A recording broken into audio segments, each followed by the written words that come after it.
आणि उद्या कलेक्टरच्या ऑफिसला मोर्चाच्या स्वरूपात जाग आणण्याचं काम, जागे व्हा हे करण्याचं काम महिला शिवसेना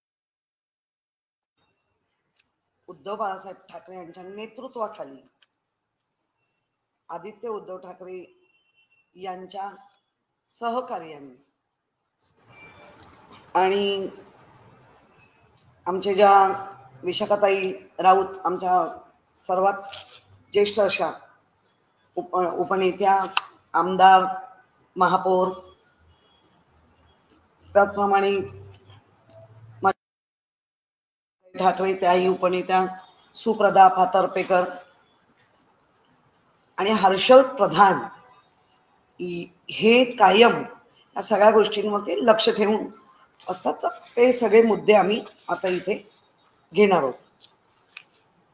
महिला सक्षम करण्याच्या ज्या घोषणा झाल्या, मग त्या केंद्राच्या असतील किंवा त्या महाराष्ट्राच्या असतील, ह्या सगळ्या घोषणा आता बऱ्यापैकी म्हणजे केंद्रातल्या ज्या संपूर्ण योजना आहेत ह्या सन्माननीय पंतप्रधान नरेंद्र मोदी यांच्या नेतृत्वाखाली किंवा त्यांच्या असलेल्या डिपार्टमेंट वाईज केल्या जातात. पण एक लक्षात येत आहे की बऱ्याच योजनांना जन्म घातले, पण योजनांमधला जे बाळ आहे ते मुडदूस झाल्यासारखं आहे. त्याला खाऊ पिऊ घालून थोडं तळागाळातल्या महिलांपर्यंत पोचवलं गेलं, पण त्याच्यातला जो लाभ आहे तो मिळताना दिसत नाहीये. अगदी उदाहरण द्यायचं झालं तर आपली मुख्यमंत्री लाडकी बहीण ही गेल्या 2024च्या जुलैमध्ये तिचा जन्म झाला. इलेक्शन पर्यंत ते एकदम सुदृढ बाळ होतं, पण इलेक्शन संपलं तसं त्या बाळाच्या पोटातलं जे प्रोटीन काढून घ्यायचंय ते सगळं प्रोटीन काढून घेता येतं. आता ती इथपर्यंत आलं की ते 500 रुपयेच देणार, मग नंतर ती 10-12 तोंड वेगळी बोलतात ते वेगळं, पण ते 500 रुपयापर्यंत आले. मुळात वायदा काय होता? 2100 रुपयाचा. देतायत किती? 1,500.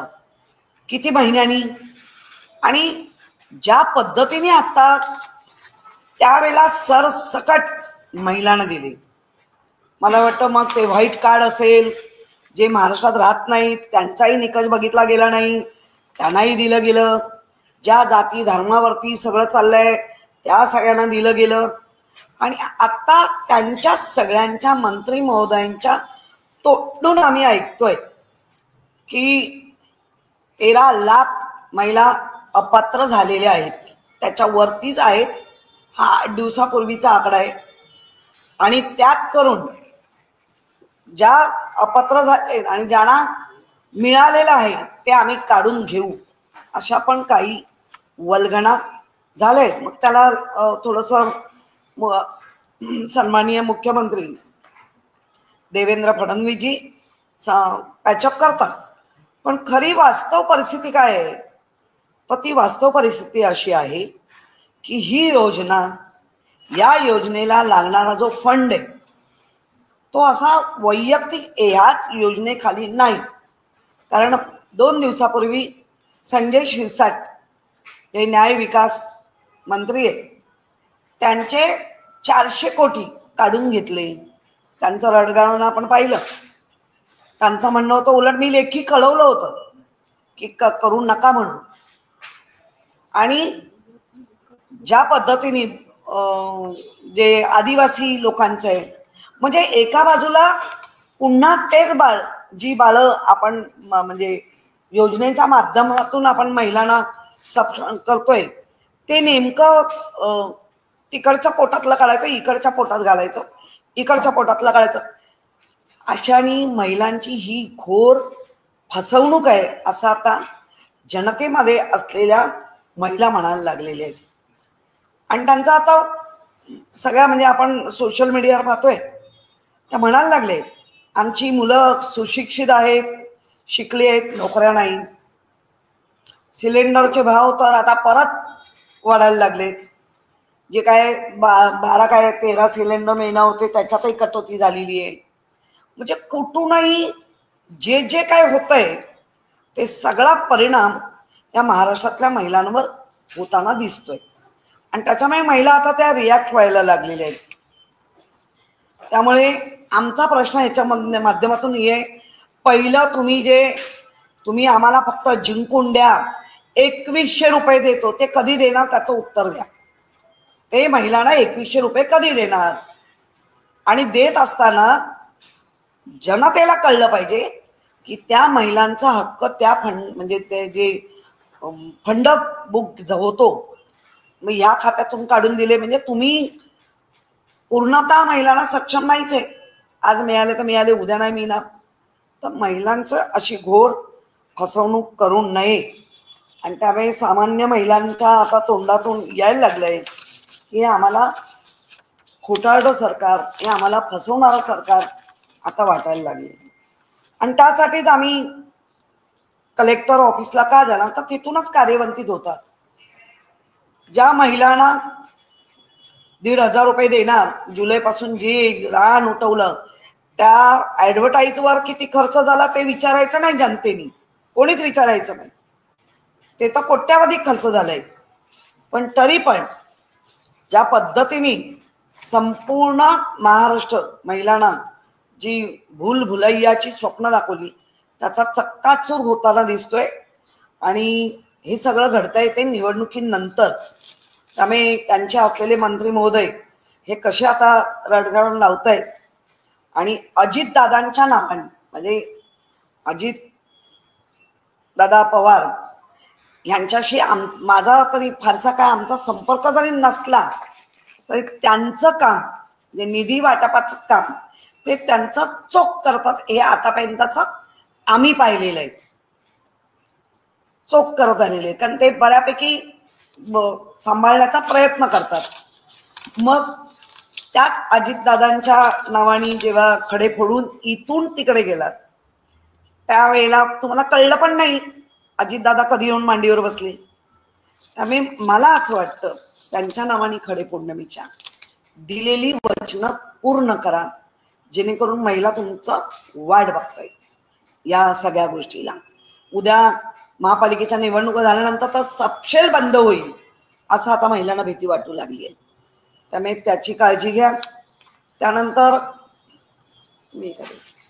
त्यानंतर ज्या पद्धतीने महिलांचं आरोग्य या गेल्या 1 महिन्यात, खूप लांब जाऊया नको आपण, गेल्या 1 महिन्यातल्या बातम्या असतील, मग त्या पुण्यातल्या असतील, नाशिकमधल्या असतील, अगदी मुंबईतल्या असतील, ज्या महिला बाळंतपणाला गेल्या, अपुऱ्या सोयी मिळाल्या, डॉक्टरांवर कोणाचाही अंकुश नाही आणि त्याच्यामध्ये बाळ मात्र चांगलं मिळालं पण बाळाला पोसणारी आई मात्र कायमची निघून गेली.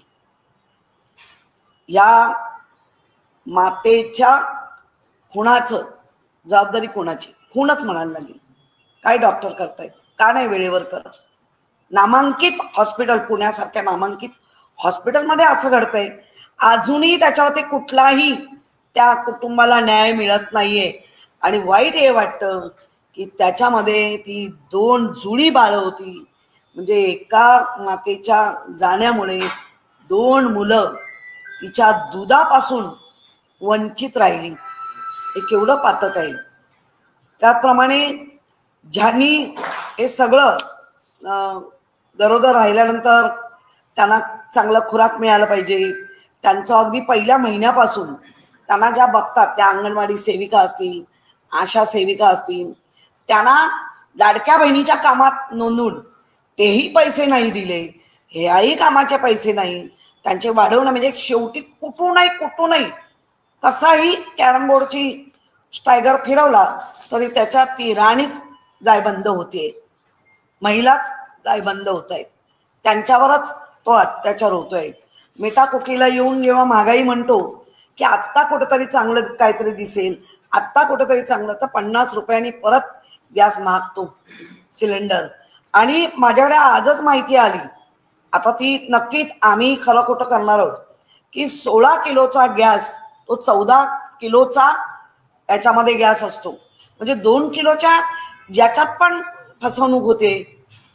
मग ज्यांना बिचारांना ज्या खानावळी चालवत असतील, काय असतील, ज्यांना 2 3 4 महिने अगदी लागोपाठ लागतात, वर्षाच्या गॅसचं पण बोम आहे. त्यामुळे दिलेले शब्द न पाळणं ही अशी जर सरकारची प्रतिमा तयार होत असेल तर मला वाटतं फारच धक्कादायक आहे. मी ओव्हरऑल बोलते कारण महापालिकेवरती विशाखाताई बोलणारच आहेत. पण आपण गेल्या महिन्यात ज्या पुण्याचं एक बलात्कार प्रकरण पाहिलं, त्याच्यावर आता आपण असं ऐकतो की तिलाच दोषी धरलंय. म्हणजे शोषण महिलेचंच होणार आणि दोषी पण महिलाच होणार. म्हणजे जेणे कारण का तर सरकारची प्रतिमा डागाळली गेली नाही पाहिजे. नक्कीच सरकार जे निवडून येतं ते सरकार आम्ही सुद्धा मानतो की त्या सरकारला सहकार्य केलं पाहिजे, त्या सरकारबरोबर राहिलं पाहिजे. पण ज्या काही गोष्टींमध्ये होणारच नसेल तर आवाज तर उठवला पाहिजे, कारण तो अधिकार आपल्या परमपूज्य डॉक्टर बाबासाहेब आंबेडकरांच्या संविधानाने, लोकशाहीच्या अधिकाराने तो दिलाय. म्हणून हे विषय तुमच्या समोर मांडतोय. आपण जर पाहिलं 1 जानेवारी 2024 ते 31 डिसेंबर 2024 7,928 बलात्कार, विनयभंग, पॉस्को लागलेला, अंतर्गत लागलेले गुन्हे आहेत. याचा अर्थ काय होतो की जे आले ते आहेत, पण जे आले नाहीत, ज्या गावांमध्ये येत नाहीत त्यांचं काय. त्यामुळे मला असं वाटतं हे सामाजिक न्याय व्यवस्थेचे मंत्री फंड गेला म्हणून रडतात, त्यापेक्षा समाजामध्ये काय चाललंय हे जास्त बघा.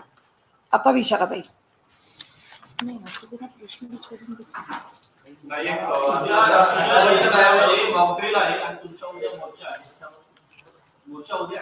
हो मोर्चे बंद उद्या देशामध्ये समुद्र मॉकड्रिल होणार आहे. मुंबई ठाण्यामध्ये देखील मॉकड्रिल होणार आहे.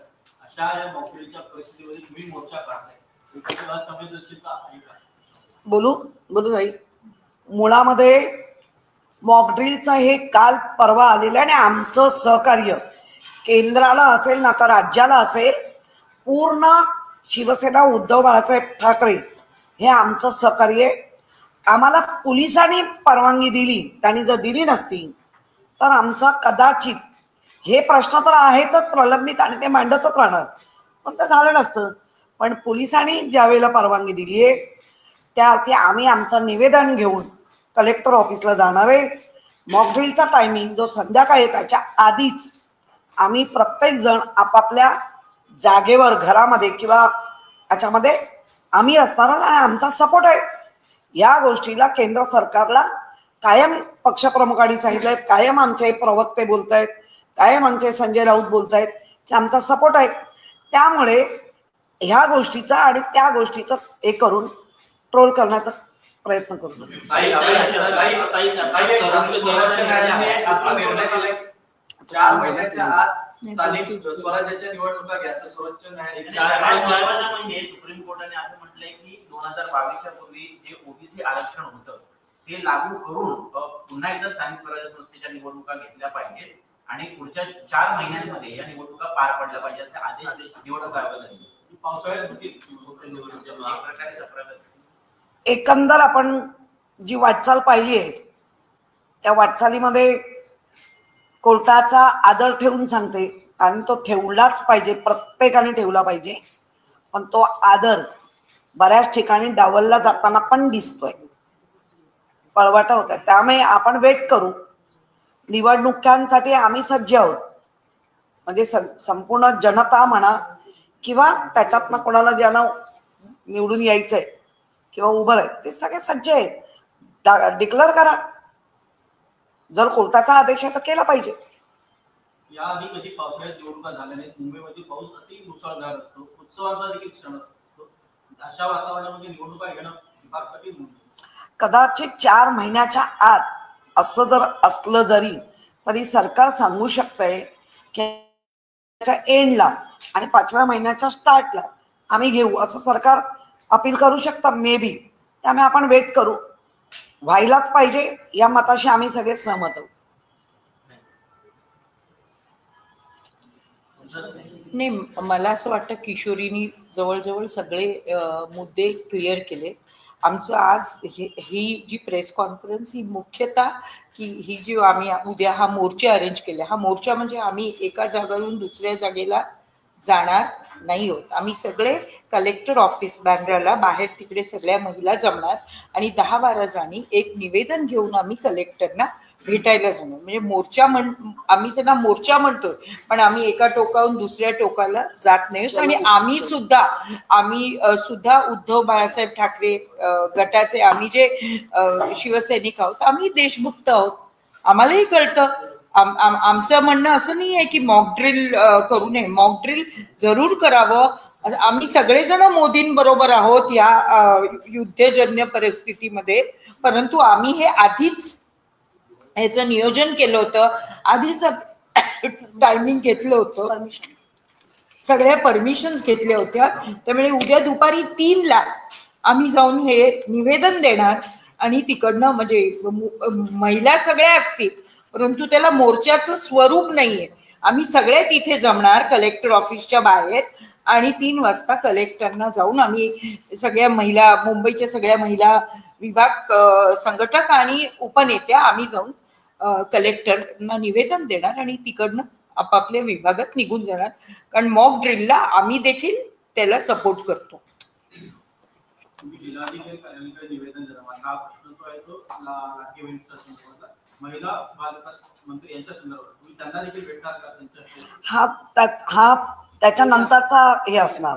ही पहिली पायरी आहे आणि मग नंतर त्याच्यानंतर आम्ही अदिती तटकरे यांना देखील भेटायला जाणार आहोत.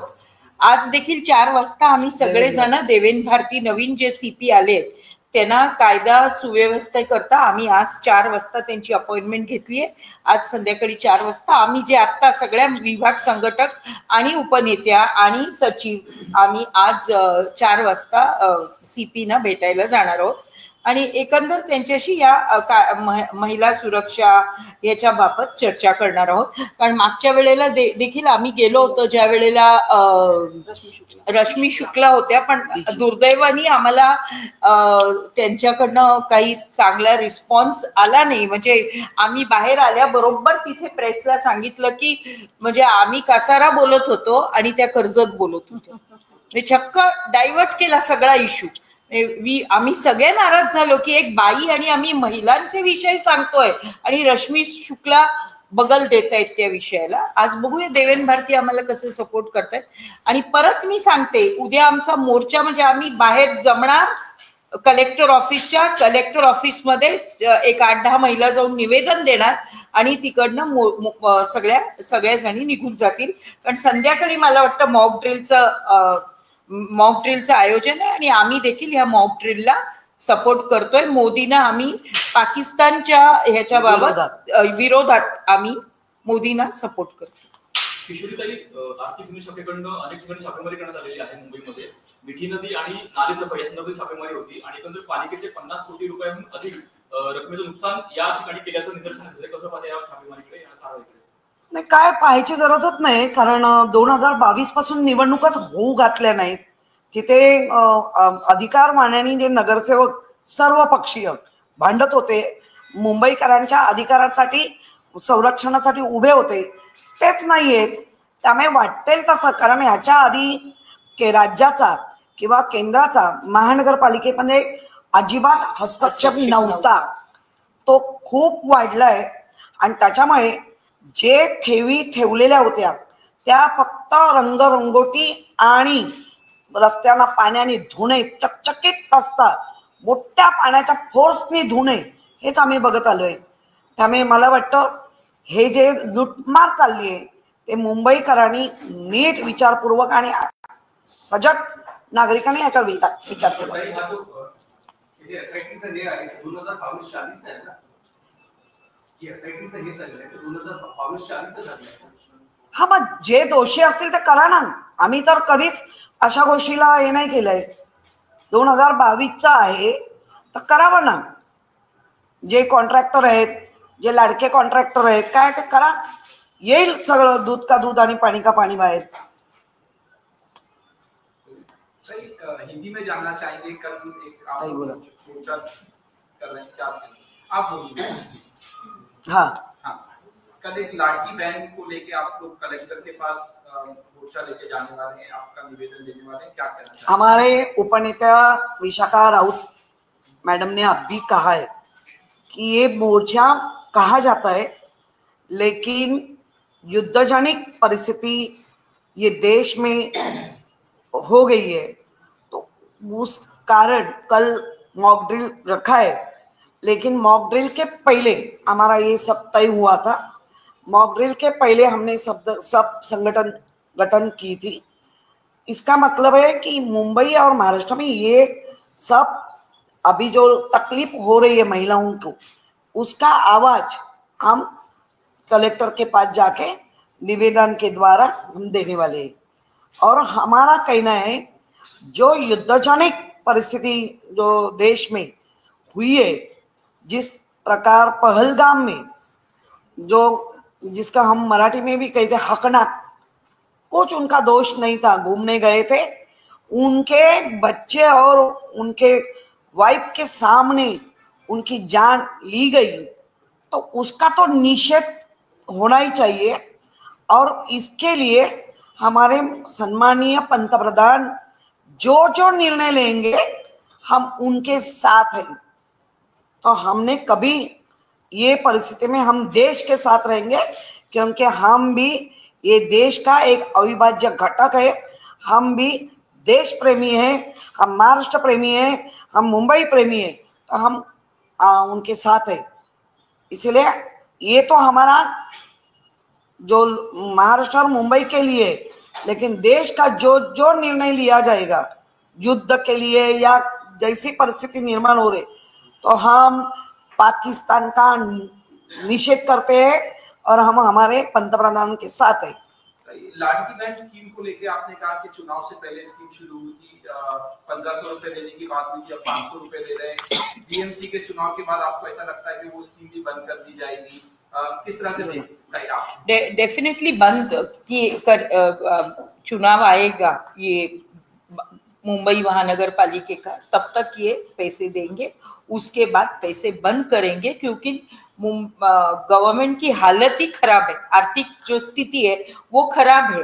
पहले जब वो मराठी में कहते हैं निवडणूक जुमला, जब चुनाव आया तब 2100 रुपया सब औरतों को दिया गया, 3 महीने दिया गया. जैसे चुनाव हुआ ये चुन के आए, वैसे पैसा कम करते गए. अभी 500 रुपया ही दिया था. जब हमने कहा कि हम लोग इसके खिलाफ आवाज उठाएंगे, तब 1500, उनको मालूम है कल परसों हम जाने वाले हैं, तो 1500 देना चालू कर दिया, क्योंकि हमने अनाउंस किया कि हम इसके खिलाफ कलेक्टर के पास जाएंगे और अभी 1500 देंगे. फिर जब जैसे 3-4 महीने में का चुनाव आएगा, उसके बाद ये स्कीम बंद की जाएगी. ये हम भी राजनीति में है, हमको भी पता चलता है कैसे क्या करना है. और आप आमचे 2 मोर्चे होते बरोबर, एक या कलेक्टरला सबबम आणि एक सिटी कलेक्टरला, 2 खरं तर मोर्चे होते. पण ही युद्धजन्य परिस्थिती आल्यामुळे आम्ही तो एकीकडेच जाणार आहोत. तो सुद्धा मोर्चा नाहीये. आधी आम्ही मोर्चा प्लॅन केला होता, मोठा मोर्चा दोन्हीकडे, परंतु या परिस्थितीमुळे आम्ही फक्त उद्या एका ठिकाणी जाऊन, म्हणजे सगळ्या मुंबईच्या महिला, सगळ्या मुंबईच्या, म्हणजे मुलुंड पासून 12, क्योंकि इनको ये करना, पैसा देना ही नहीं है. आधे औरतों की कटौती और भी हो जाएगी, ये हम जानते हैं. और वही निकष पहले भी थे आज, लेकिन जुमला करने के लिए वो निकष लाए गए नहीं. मतलब है निवडणूक का जुमला. किशोर मैडम, आपसे पूछना चाहूंगा, ईओडब्ल्यू ने आज एफआईआर रजिस्टर की है नाला सफाई वाले मामले में. और बहुत जगह छापेमारी भी की गई है। आप 2022 से पहले का मामला है, तो आप किस तरह से देखते हैं, क्या कहना चाहते हैं? नहीं, एक तो मुंबई महानगर पालिका इस सिस्टम से काम करती है और ईओडब्ल्यू उनके पास कुछ जानकारी है और छापेमारी करे तो करने दो, अच्छी बात है। गलत किसी ने किया है तो उसको तो सब सजा मिलनी ही चाहिए।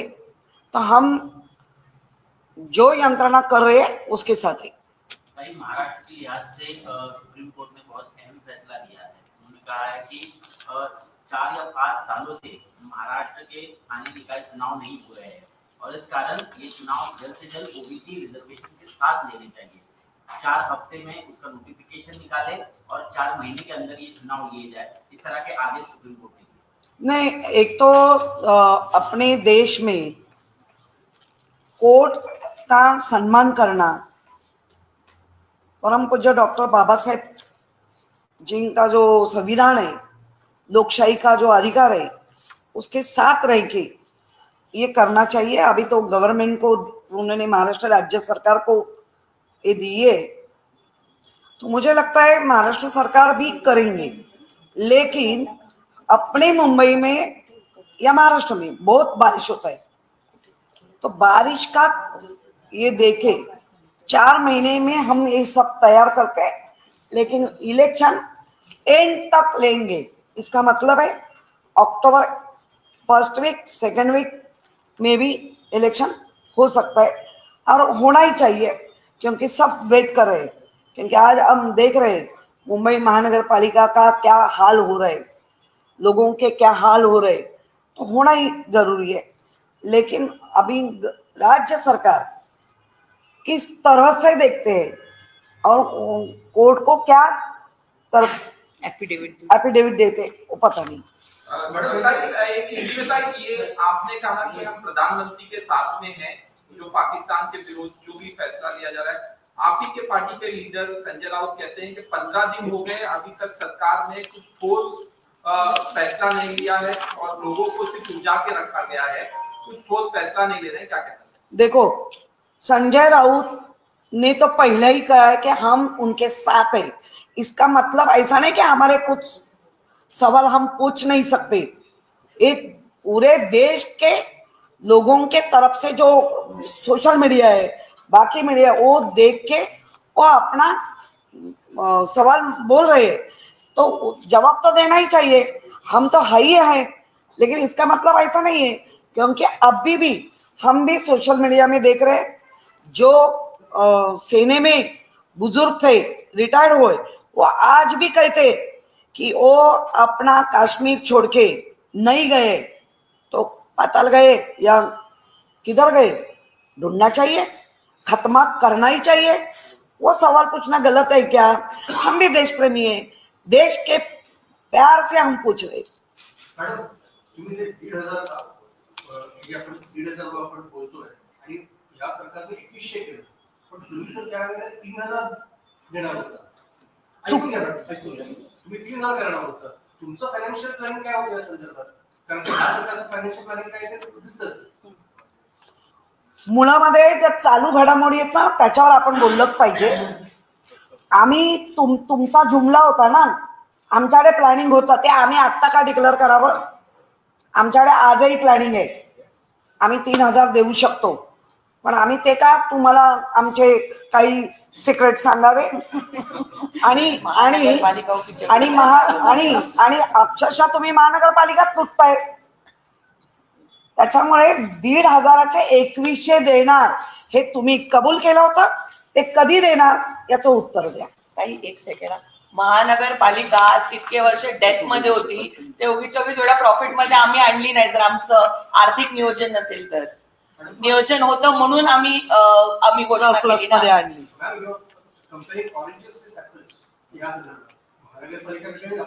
No, I understand, but we have that program and we have did all our study well, and that is why we have declared it in our manifesto.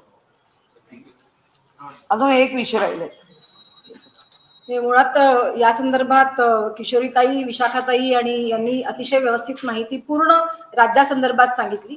2100 रुपयाचा मुद्दा तर गहन आहेच, परंतु महिलांच्या सुरक्षतेबरोबर केंद्र आणि राज्य सरकारने महिलांसाठी या योजना सुरू करून म्हणून घोषणा केल्या होत्या. त्या घोषणा आतापर्यंत किती सुरू झालेल्या आहेत हा एक संशोधनाचा विषय आहे आणि सुरू झाले असतील तर त्यामध्ये महिलांना लाभ किती मिळालेला आहे. उदाहरणार्थ उज्ज्वला गॅस योजना संदर्भातल्या मोठ्या मोठ्या जाहिराती आपण सगळ्यांनी बऱ्याचशा पेट्रोल पंपाच्या ठिकाणी आपण पाहिलेले आहेत. मात्र उज्ज्वला गॅस योजनेच्या अंतर्गत ग्रामीण भागात अजूनही महिलांना गॅस सिलेंडर मिळालेले नाहीत. मिळालेली असतील तर त्यासाठीचा मोबदला सरकारने घेतलेला आहे आणि शिवाय ज्यांना ग्रामीण भागात गॅस सिलेंडर दिलेले आहेत त्यांचं केरोसिन सरकारने पूर्णपणे बंद केलेलं आहे. आज गॅस सिलेंडरची एवढी किंमत वाढलेली आहे की महिला गॅस सिलेंडर खरेदी करू शकत नाही आणि त्यामुळे त्या केरोसिन आता न मिळाल्यामुळे जेवायचं की जेवायचं नाही, कारण चुलीच पेटत नाहीये. तर या प्रकारचे प्रश्न सरकारने जे उभे केले आहेत त्याच्यावर सरकार कधी बोलणार आहे का हा एक महत्वाचा प्रश्न आहे. दुसरं असं की मुख्यमंत्री अन्नपूर्णा योजना सरकारनं डिक्लेअर केली होती. या अंतर्गत जवळजवळ 3 मोफत LPG सिलेंडर देणार अशा पद्धतीची माहिती आणि घोषणा सरकारनं केलेली होती. मात्र हे 3 LPG मोफत सिलेंडर आतापर्यंत राज्यातल्या किती महिलांना मिळाले ही आकडेवारी सुद्धा सरकारनं उपलब्ध केलेली नाही. किंबहुना अशा प्रकारची कोणतीही योजना फक्त घोषणा करून ती सोडून दिलेली आहे. एसटी प्रवासात 50% सवलत असं म्हटलं होतं, पण पुन्हा एकदा सवलत देताना सरकारने एसटी महामंडळ तोट्यात आहे म्हणून परत एकदा एसटीचे भाववाढ करायला अगदी सुरुवात केलेली आहे. म्हणजे ज्या तुम्ही काही योजना म्हणून म्हणता, म्हणजे 500 रुपयावरती आलेली 1500ची योजना असेल ज्याला 2100 देणार होते हा वेगळा भाग आहेच, परंतु त्याच्याबरोबर महिलांच्या आरोग्याच्या, महिलांच्या सुरक्षिततेच्या, महिलांच्या शिक्षणाविषयीच्या ज्या काही घोषणा सरकारने केलेल्या आहेत त्यात कोणत्याही योजना सरकारने परिपूर्णरित्या पूर्ण केल्या नाही आहेत आणि त्या संदर्भातली कोणतीही आकडेवारी सरकारनं सामान्य जनतेपर्यंत पोहोचवलेली नाही. त्यामुळे केवळ 2100 रुपये हा तर महत्वाचा भाग आहे, कारण ती घोर फसवणूक आहे. निवडणुकीच्या माध्यमातून दिलेली त्यांनी जी घोषणा केलेली होती ती घोर फसवणूक आहे आणि हे राज्यातल्या सगळ्या जनतेला आता समजते. मात्र कशा पद्धतीने निवडणुका झाल्या, कसा रिझल्ट लागला, जे निवडून आले ते स्वतः आश्चर्यचकित आहेत की आम्ही कसे निवडून आलो, हा सगळा मागचा इतिहास आहे. त्याकडे न जाता सरकारने जी घोषणा केली होती 2100 रुपयाची, ती 2100 रुपयाची घोषणा फुलफिल केलेली नाहीये, त्यांनी ती पूर्णत्वात आणलेली नाहीये. त्या संदर्भातल्या गोष्टींकडे आमचं लक्ष आहे. आर्थिक दुर्बल घटकातील मुलींना मोफत शिक्षणाची घोषणा सरकारने केलेली होती. या संदर्भातलं पुढचं नियोजन काय आहे, त्याच्यावरती पैसा कुठपर्यंत खर्च होतोय, कारण आता राज्यातल्या सगळ्या योजना आपण पाहिल्या तर सगळ्या योजनांचा पैसा हा त्यांनी लाडक्या बहिणीकडे इलेक्शनच्या काळात वळवला होता. मात्र आता सगळ्या विभागामध्ये पैशाची कमतरता आहे आणि त्या संदर्भातली सगळी जी माहिती किशोरीताईंनी आपल्याला सांगितली. मग रस्त्या संदर्भातले जे काही ग्रामीण भागात जाऊन पहा, पण रस्ते पहा, रस्त्यावरती ते कॉन्ट्रॅक्टर म्हणतात की 800 कोटीचा रस्ता तयार करायला दिलाय आणि सरकार फक्त 80 लाख सँक्शन करतं. या 80 लाखात पावसाळ्यापूर्वी जर रस्ता तयार झाला नाही तर सगळी जनता रस्त्यावर होते, अशी भयान परिस्थिती आहे. गरोदर महिलांच्या संदर्भातला प्रश्न तोही या ठिकाणी उपस्थित केला. म्हणजे आम्हाला हे म्हणायचं आहे की महिलांची कोणत्याही सरकार कुणाचंही असो, सत्तेवरती कोणताही पक्ष असो, याच्याशी आम्हाला देणं घेणं नाही. कोणत्याही महिलांची फसवणूक कोणत्याही सरकारच्या मार्फत होता कामा नये. महिलांना योग्य तो मान सन्मान मिळाला पाहिजे. त्यांच्या शैक्षणिक, आरोग्य, सामाजिक आणि सुरक्षिते संदर्भातल्या सगळ्या योजना ज्या सरकारनं आधी कबूल केल्या होत्या त्या महिलांना मिळाल्या पाहिजेत. या संदर्भातलं निवेदन हे उद्या एसटी प्रवासाचं पण झालं ना, हा सांगितलं चला आपण देणार. चला, ओके, धन्यवाद. चला.